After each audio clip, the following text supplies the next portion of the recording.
Oh, c'est pas une vidéo qui va faire que je vais changer les choses, mais j'ai envie de parler parce que je me pose beaucoup de questions. Ces questions-là, elles tournent. J'arrête pas de parler de l'aliénation depuis 48 heures parce que c'est dans mes pensées profondes.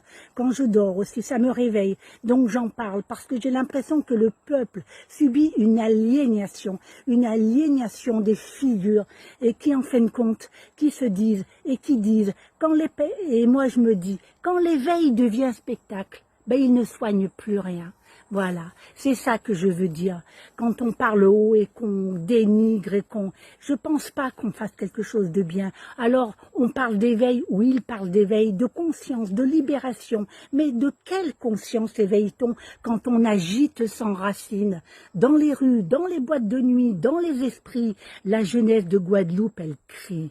Elle crie parfois, sans mots, son absence de socle. Elle n'a pas besoin de leader, de lumière qui brille seule comme ça. Elle a besoin de guides enracinés, qui montrent comment marcher, qui écoute avec son cœur, qui ne cherche pas à avoir de la visibilité. Je pose cette question publiquement.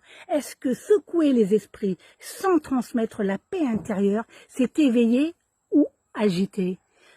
Ce que je vois, moi, ce sont des consciences perdues, des gestes de plus en plus violents, un vide de sens.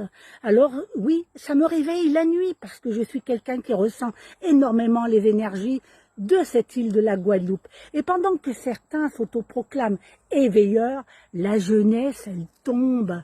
Ce n'est pas un poste contre quelqu'un, c'est un appel à la responsabilité profonde, à la vraie sagesse, pas celle des discours de celui qui parle bien, de celle qui apaise, celle qui guérit, celle qui plante. Non, parce qu'il ne suffit pas de dire « réveillez-vous », il faut aussi leur apprendre où poser les pieds une fois réveillés.